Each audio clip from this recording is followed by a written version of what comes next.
My name is Jennifer Kronk from the Assist Learning Podcast. I'm a proud member of the Education Podcast Network, just like the show you're listening to right now.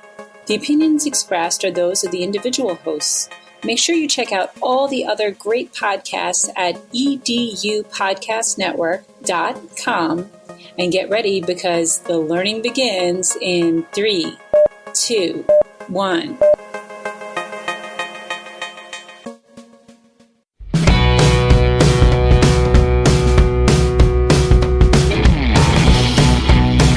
Welcome to the Google Teacher Tribe Podcast, your source for the latest news on Google for education, tips, tricks, and teaching ideas you can use in class tomorrow.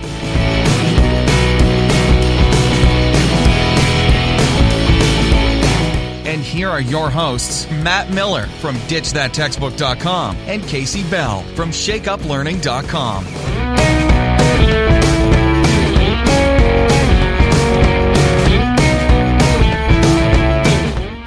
Well, Tribe, I've got a little bit of news to share with you. I just happened to stumble upon some information that the website mattmiller.com is available. Now, don't any of you go out and scoop it up while I'm still trying to figure out what to do with this information, but I just found that out. And so I've been kind of like wrestling with this question of, do I try to get mattmiller.com? And what would I use it for? And I was chatting about this with Casey, which led us to an even deeper and definitely more important question. What other domain names are out there that could be purchased? And we came up with a fun little list, didn't we, Casey? We did. We experimented with some of our favorite Google Teacher Tribe phrases. Yeah, absolutely. So, of course, one of the first ones that we had to go try to check out was JimmyMatt. Is jimmymatt.com available? And so we looked that one up, and it appears that it has been purchased by somebody, but they're not doing anything with it. So sadly, that one is not available. Another one that I looked up too was GT Tribe, our Twitter hashtag.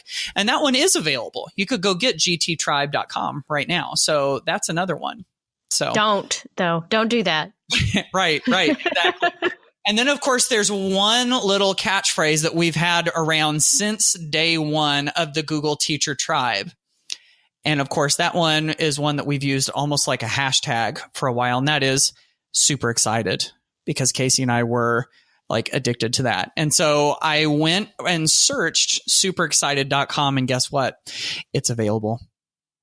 It's for sale. If the website says it's for sale, and it could be yours. So there you go. If anybody was like passionate about getting that, it's available.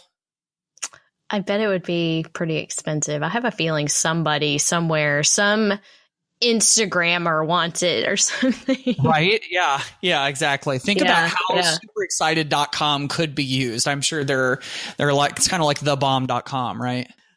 I think we better get this going, or we've lost some listeners. Oh my goodness. Yes, I know. That's right. So Casey, tell us what kind of Google related and not domain name related things we have today. So, Matt, in today's episode, we're going to talk about some fun end of the year activities to help you cross that final finish line, and how to use Google tools to help keep those kiddos engaged, which can be so hard for those of you who are really in those last few days of school. So we're going to dig into that. We've got, of course, Google News and Updates, and the mailbag is quite full yet again, Matt. We've got lots of feedback from the listeners and a couple of things from the blogosphere. So you ready to do this? I think I'm ready. Let's go to it.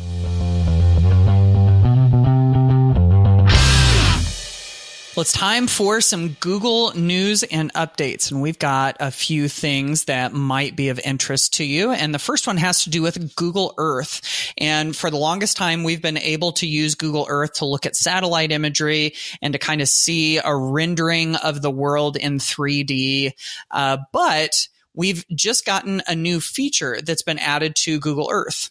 And it says that in a multiple choice quiz, Atlas Obscura takes you to some of the most beautiful and intriguing places on the planet, and then asks you if you're able to identify those locations. So it kind of gamifies the Google Earth imagery, and kind of gives you a chance to put yourself to the test, so to speak. So if you've got a spoiler alert here, we're going to add this one to a list of something we're going to talk about later in the episode of some websites that students can use if they've got some free time on their hands. This definitely could go on that list, I think. So definitely something worth checking out. Love it. Google Earth is always coming up with something super cool. Now, this next story here comes to us from the Google blog, and it's all about the Google Assistant. So using your Google Home or your Google Home Mini to tell stories. And, Matt and I had a little bit of fun with this back in, what was that? It was around the holidays, I think, when we had our little turkey story episode. But they published this actually for National Tell a Story Day. And so you can use it when you're in desperate need of a story and when your kids are really tired of hearing about your high school glory days. And you can ask the Google Assistant to tell you things like Little Red Riding Hood, Cinderella, Sleeping Beauty, or you can just say, hey, Google, tell me a story. Now, they've got short stories from NPR. They've got StoryCorps. They've got all kinds of things. You can even say, hey, Google, tell me a story about motherhood. And so you may want to keep that one in mind for Mother's Day, which is coming up very quickly as well. So lots of fun little ideas in there. It's actually a short article, but with some quick tips and some ideas. So when you are in need of a story for the classroom or your home. Nice. I love that. I was just telling Casey that my kids still listen to those silly turkey stories. In fact, just a couple of days ago, my one of my daughters asked for one of the turkey stories. So yeah, that hasn't died at the Miller household yet. So let's keep moving on. Let's talk about coding. Coding is something I think that is very near and dear to our hearts here at the Google Teacher Tribe. And we can see the value in helping kids learn how to code and how to learn through coding and all of that. And so there's a new opportunity for kids to learn how to code by creating their own Google logo. So this is an initiative that has been launched recently where you've got students in grades 4 through 8. They're teaming up with the World Wildlife Fund. And in this post, they talk a little bit about how coding can actually be used to kind of like support conservation and sustainability and all that. But the core of this is that this program encourages kids to use Scratch, which is a block-based programming language, to use basic coding to create their own logos. And so it's a sort of like a contest that students can participate in. So if you're always looking for a new way to get kids working with coding and learning some more stuff about that, then this is another one of those great opportunities that's out there. That's a great combo, combining those two efforts together. I like that. So these and all of the show notes will be available at googleteachertribe.com/54. So if you want to go check out all of the links and the resources that we mentioned in today's episode, be sure that you go to our website.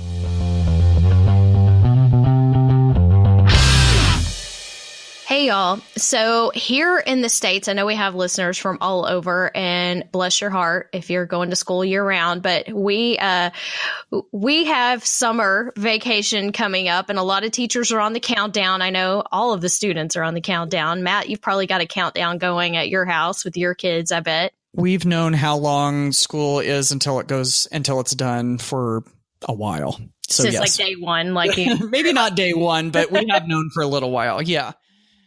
Right.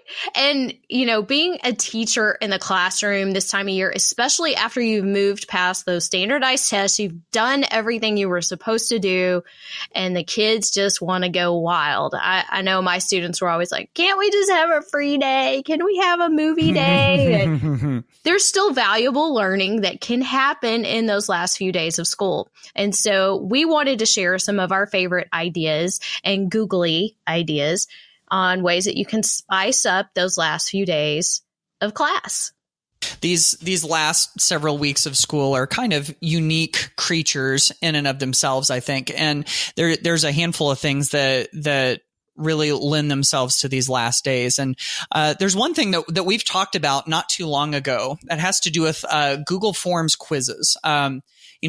Google Forms does make it pretty easy to ask some questions and then provide some immediate feedback. And even though it's not the perfect quiz tool, most of our students, if they have access to G Suite, they do have access to Google Forms. And one of the nice things about being able to do simple assessment like this is that you can get that instant feedback. And there's sort of a cool twist that you can put on this. Teachers a lot of times will do some of these quizzes and formative assessments with Google Forms, but what if we let students create these too?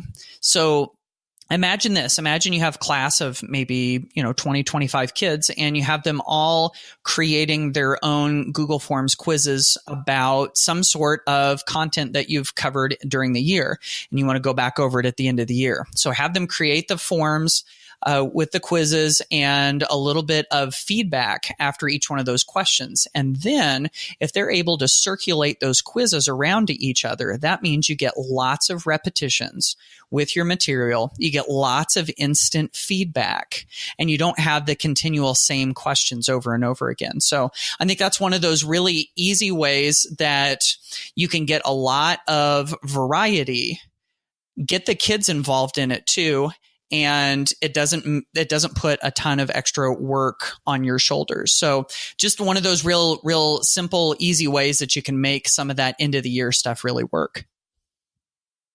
That's a great idea. I really love giving that to the student, getting them creating, getting them thinking, because if they can create those questions and create those reflections, then that's going to even better way to show mastery of learning. So great idea. Thank you for sharing that one, Matt. The idea I want to share next, actually, we've mentioned on the podcast earlier, but I put out this question in my Facebook group. The Shake Up Learning Facebook group is very active, and they have tons of fun ideas. And so everybody started sharing their end of the year projects and ideas.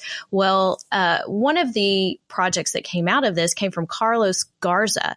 And he said he was doing the Change the Game Design Challenge from Google. And so if you go to the link in our show notes, you'll see the information about this, and there's still time to enter this design challenge. The deadline is May 16th. So here's the deal, right? Hundreds of millions of people play games on Google Play. 49% are women, yet only 23% of game developers are women. So the idea here, of course, is to get girls interested in coding. So they joined forces with Girls Make Games and ESA Foundation to create this Change the Game Design Challenge, and to inspire and empower teens to design a game they would like to play. So along with this game idea, they'll share their vision for the future of gaming for a chance to win a $10,000 college scholarship and $15,000 for their schools or community centers technology program. So Nice. There's not only something engaging and fun, but there is scholarship money at stake. So just a really fun idea, I think, to wrap up the year with some of the students in your classrooms. There's also a link in here to the Girls Make Games summer camp. So if you're thinking ahead and you want to help encourage more girls to get interested in gaming and coding, great way to do that. Yeah, I love that. There's so much that's so cool in this. I mean, you've got gaming, you've got creating, you've got empowering girls to kind of fill some of those spots where they're underrepresented.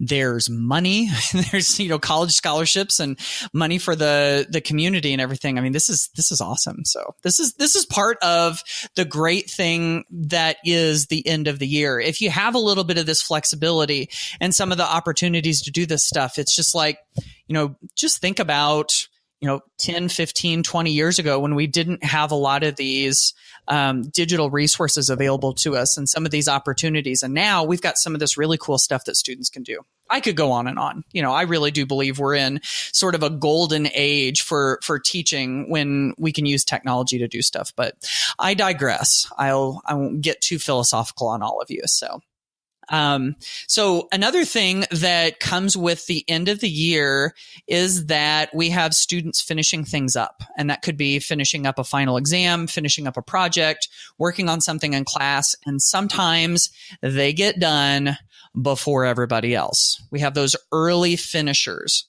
And I have found that if I have a handful of good websites ready to go so that when they get done and the inevitable question comes when they ask, what do I do now?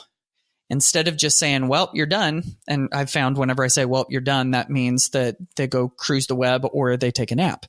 And that's the way that my high school students have rolled before. But if we have some sites that either tie directly into our content or just academic in nature, then we can keep the learning going. And so I wanted to quickly mention some of the sites that you can provide students that have free time on their hands. And these are all related to Google. So one of them that I love is called Quick Draw, which I know we've talked about on the show before. This is the one where you're given an object or an idea to draw, and then Google's artificial intelligence tries to guess what you're drawing. So it's kind of a fun introduction into AI for students. And then speaking of AI, you've also got AI Duet, which is what they call a piano that responds to you. So you've got kind of like this piano, and then Google's artificial intelligence uses all of this data to guess what it should play in response to what you play. So that one could be kind of fun. There's Google Trends, which has been around for a long time, and that helps you learn what other people are searching for all over the world. So it gives you kind of an insight into what's coming through the Google search engine. You've got the Google Earth Time Lapse, which shows what the world has looked like as it has changed over 20 plus years from satellite view. And you can watch it in motion as it changes over all of those years. And then there's finally GeoGuessr. GeoGuessr's been around for a while too, and it's so much fun. You use Google Maps Street View, and it drops you down on the street someplace in the world, and you have to use your context clues to guess where you've been dropped. So there's a bunch of those, of course, at googleteachertribe.com/54. In our show notes, we've got links to all of those. And maybe just have some of those at the ready in case you've got some students that finish up early. Those are great. I love the lesser known tools, especially the AI experiments, and there's some really fun ones. In fact, you just inspired me to share another one that I just learned about recently called Emoji Scavenger Hunt. And so it's really fun. You can play it on mobile or just on the web, and you basically show a picture to the camera on your device. So whether that's a selfie or whatever face you're making, and it tries to figure out what emoji is going to match whatever the camera sees. So that might be an inanimate object or it might be your face, but the kids could have a whole lot of fun with this. So basically, it says, locate the emoji we show you in the real world with your phone's camera. A neural network will try to guess what it's seeing. Make sure your sound is on. So it's just a really fun little game here and another way to spice things up in the classroom. Yeah, definitely. This is so much fun. I tried playing it here at home, several days ago and was running all over the house trying to, get on camera some of the stuff that they popped up there as emojis. And I think I finally was stumped with an emoji of broccoli. I didn't have any broccoli and I was stuck. So, but no, that one's a lot of fun. And actually, since you mentioned it, Casey, I know we could go on and on with this stuff. I just thought of another one. This is an app called Just a Line, and this has to do with creating an augmented reality. And it basically turns on your camera and lets you take a video, and you're able to draw these little white lines, kind of all over the place in 3D. So you can go over to one side of the room and draw, and then go over to the other side of the room and see what it looks like when you drew over there. And I know it's really a pretty cool thing. So anyway, we like I said, we could go on and on with some of these things that kids could do with free time on their hands. But those are some examples that you can use. So I have just a couple more that I want to share. And these are semi-related, but if you have followed my blog, and probably if you've listened to this podcast for any amount of time, you know I'm a huge fan of learning menus or choice boards. You can call them whichever you prefer. I just tend to call them learning menus. And a Tic Tac Toe is like my favorite ever. It's so easy. You can use it for just about anything. The learning design is just so clean and simple. So you can create these for whatever you want on whatever topic maybe you're still trying to fit in at the end of the year. So for instance, Stephani Ann shared in the Facebook group that she was going to cover parts of the civil rights movement through a Tic Tac Toe learning menu. And so she didn't actually share the link. Otherwise, I would give you that to you. But I think it was a fun idea. So I'm going to give you a link back to my blog post that has a template and some other ideas that you can use for creating Tic Tac Toes. What I love about it is it gives kids choice, but it's not overwhelming. And, they can just make the Tic Tac Toe. I usually keep the middle square as my non-negotiable, which also controls how they make the Tic Tac Toe. So you can sort of design it and keep it in line with your learning targets. So just a quick tip there. I love that idea. The other thing I wanted to mention is I also created a different kind of menu, but surrounding the 4 C's. And so there's a link in the show notes to the blog post on using the 4 C's learning menu. So if you're really wanting to keep kids thinking, get them engaged and not just wanting to play games and watch movies, which is what they tend to gravitate towards this time of year. But this will cover creativity, communication, collaboration, and critical thinking. Now, how you design it and how you want to use it is up to you. But I created a template. It's in Google Slides.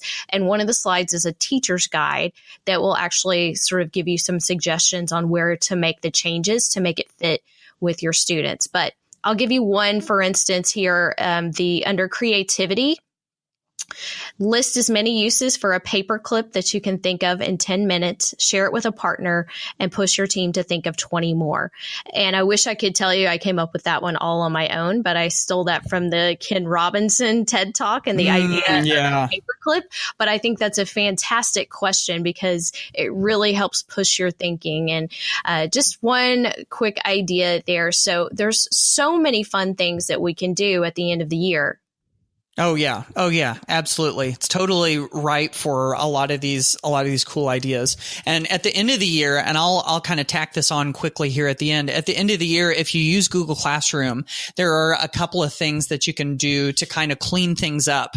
And we're going to refer to a post written by Eric Kurtz of the Control Alt Achieve blog at controlaltachieve.com. We do have a link in the show notes, and he has a list of 6 end of the year Google Classroom cleanup tips. I think we've mentioned these in a show before, but since we're at this time of year again, it's good to mention. So the ones that he has, and I'll just list the 6 real quick, and then you can get details over at controlaltachieve.com, is he suggests that we return all student work, unenroll students from old classes, archive old classes, remove old class calendars, move old class folders in Drive, and finally remove old class files from the Shared With Me in Drive. Now, if you don't do all of that stuff, yes, your Google Classroom will still continue to work.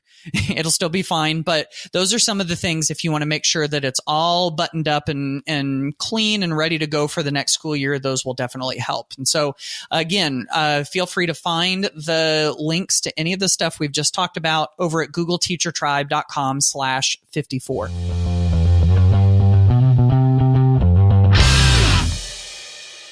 All right, it's time to go to the Google Teacher Tribe mailbag, and we've got a lot of good stuff here. So I'm going to start with one. This comes from Rasa Conklin from Federal Way, Washington. And so she says, She says that she enjoys listening to the Google Teacher Tribe and gets ideas on Monday morning, that she comes into school with her head spinning. I assume that's a good thing. And then she says, sometimes you all make it seem so easy. It is therefore with great trepidation that I'm asking for help. And I'm going to get back to that in just a second.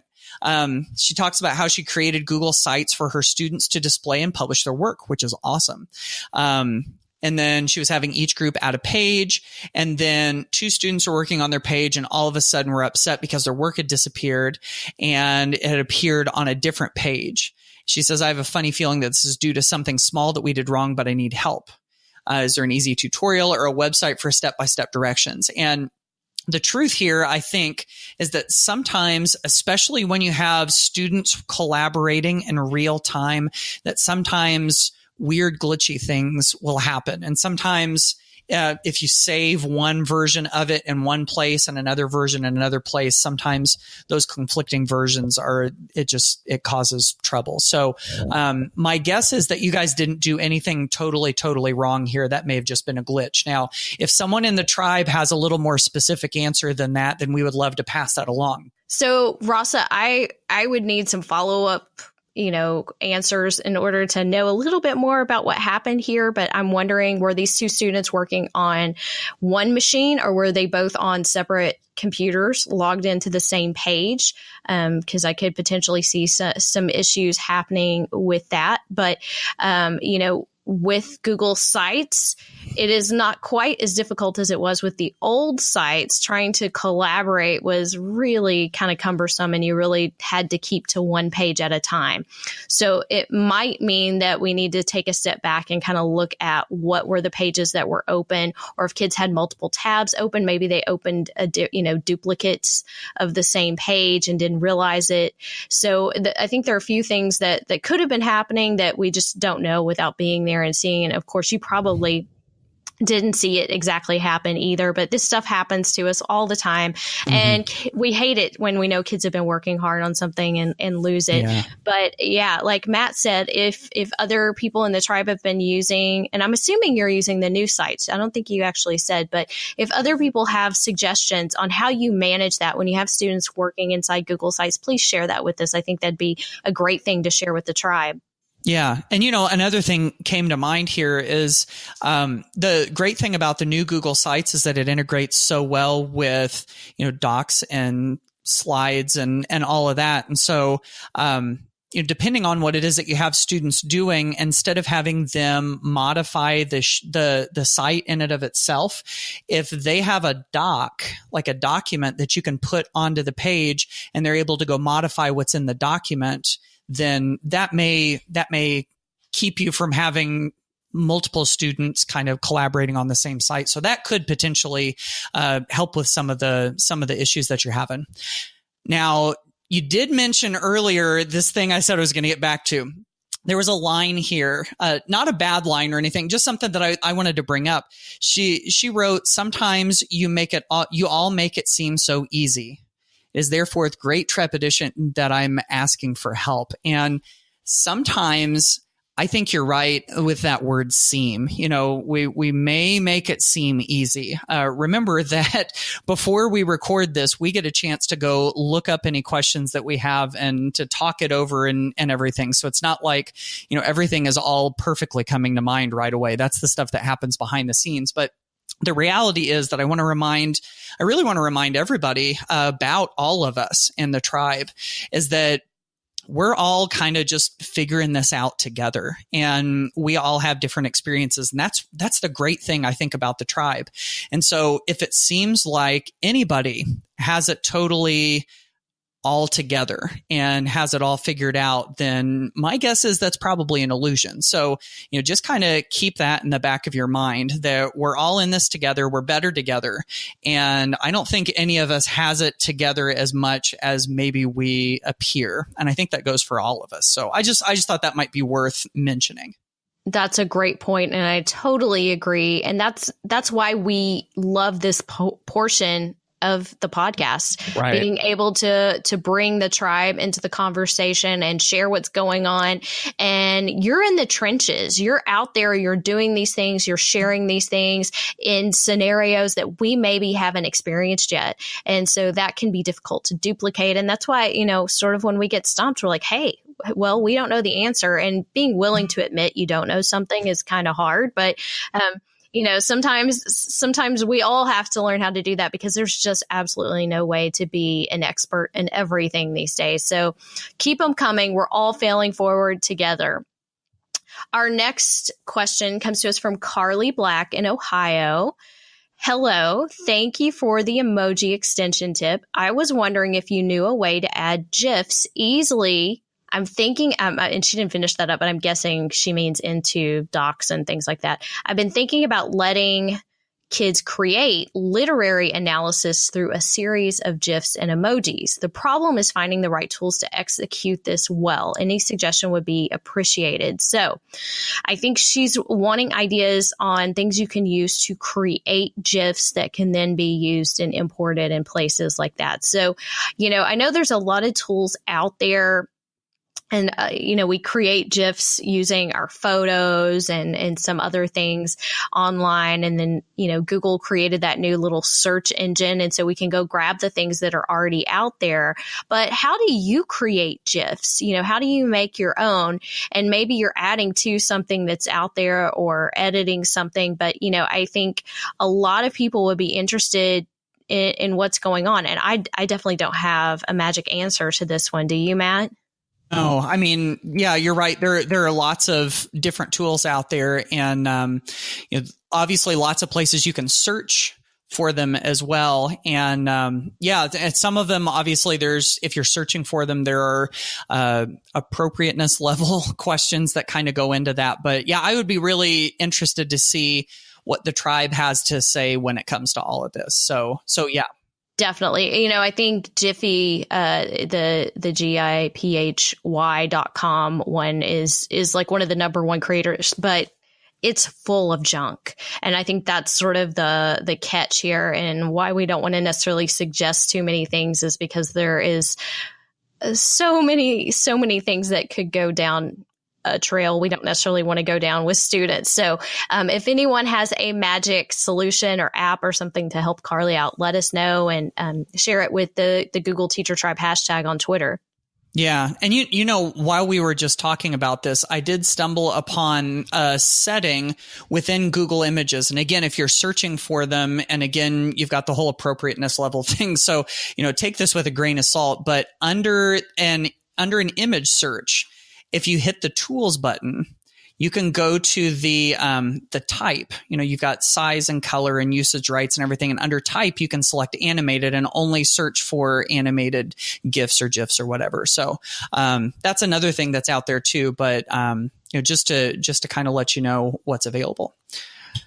And then our final question for today actually is not so much a question, but a tip. This is from Matt Jacobson of Galesburg, Illinois. I was out in Galesburg within the last year or so at their whycom conference. So hello there to Matt. Good to see that he's still following the tribe. And he says, hi, Matt and Casey. Just listened to episode 53 on the new Gmail, our most recent episode. Casey mentioned that her sidebar appeared quite cluttered with all of the labels and whatnot that she uses. And he says, I use a lot of labels too, and still have lots of labels that used to be folders when our school switched from Outlook to Gmail. An easy way to clean these up is to go to the gear icon, then click Settings, then click Show Only If Unread next to many of your folders. Then they'll only appear on the left if there's something to reply to, or if there's a reply to something that you have previously labeled. And the trick is to label the message before you reply to it. He says this works really nifty with the new snooze feature in the new Gmail. Messages that you've snoozed in the past show up as unread messages in your inbox. So if you label it when you snooze it, that label should light up in the left sidebar with an unread message whenever you need to act upon it. So we were even just talking a little bit about that whole inbox zero idea. And this sounds like another way to kind of organize your inbox a little better, so it's not just a big clump of messages in your inbox like mine is, because it's a mess. Yeah, thank you, Matt, for that. I think that's a great tip. Unfortunately, I too am not an inbox zero person, and I wish this was a magic solution for me. But however, I thought it was a great tip, and I'm sure other people will appreciate it. And maybe eventually I'll get caught up on my emails. So we can always hope, right? If you're waiting on a reply from me, I apologize in advance. So thank you guys for all of these messages and shares. Keep them coming. We love it. You have filled our inbox, our SpeakPipe, our Twitter feed, everywhere. So much so that we can't share everything, but we appreciate it, and we want to keep learning with you. So please keep sharing with us.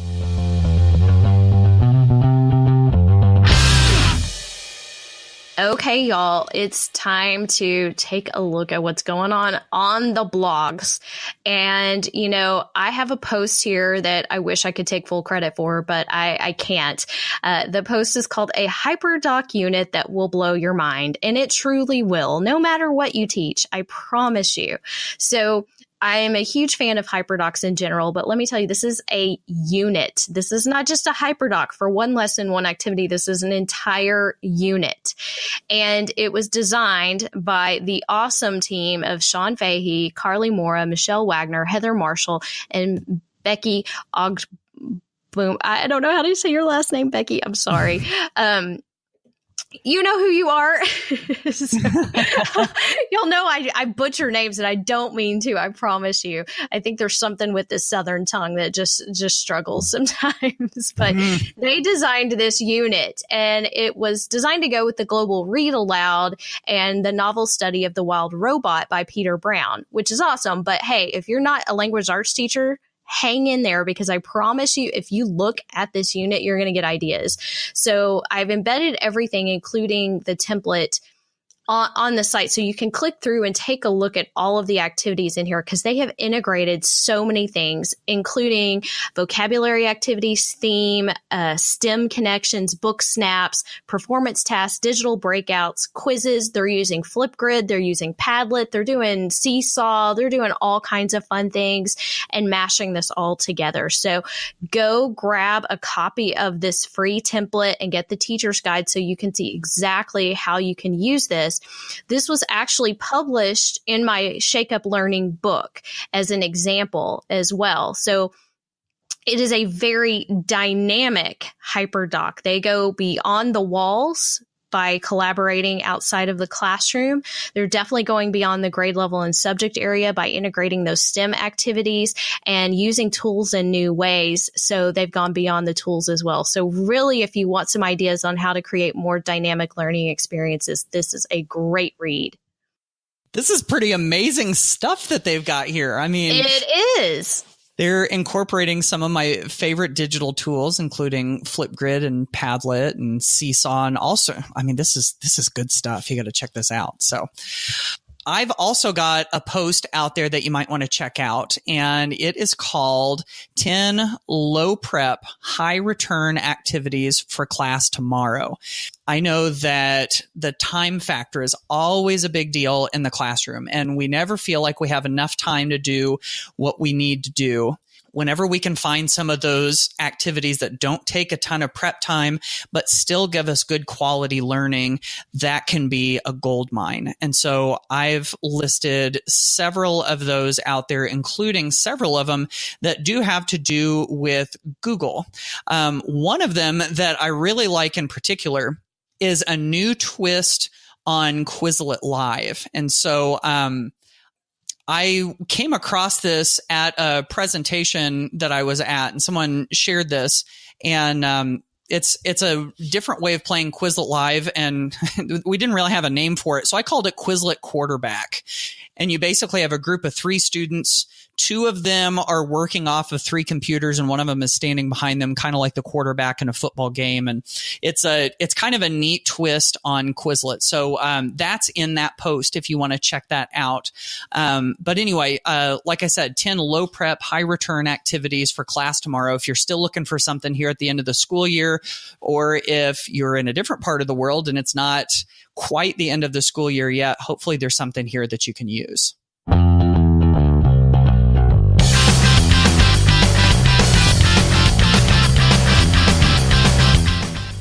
right, folks, that wraps it up. We're getting to the end of the race. It's about time to cross the finish line.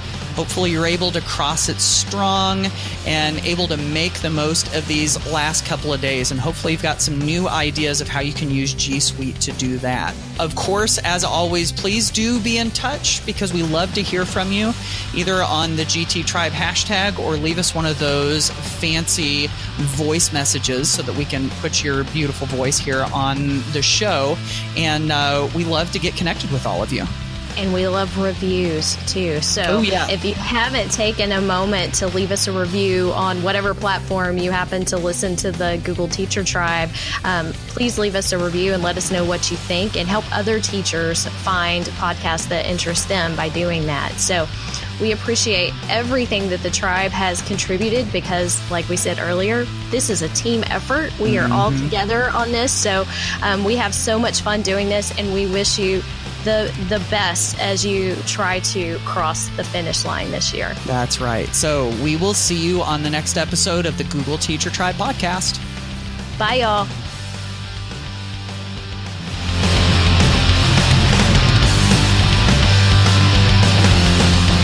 Thanks for listening to the Google Teacher Tribe podcast. Keep up with every new episode by subscribing on iTunes, Google Play, or Stitcher, and by visiting GoogleTeacherTribe.com. Get in on the conversation on Twitter by using the hashtag GTTribe. Until next time, keep harnessing the G Suite power, and may the Googles be with you.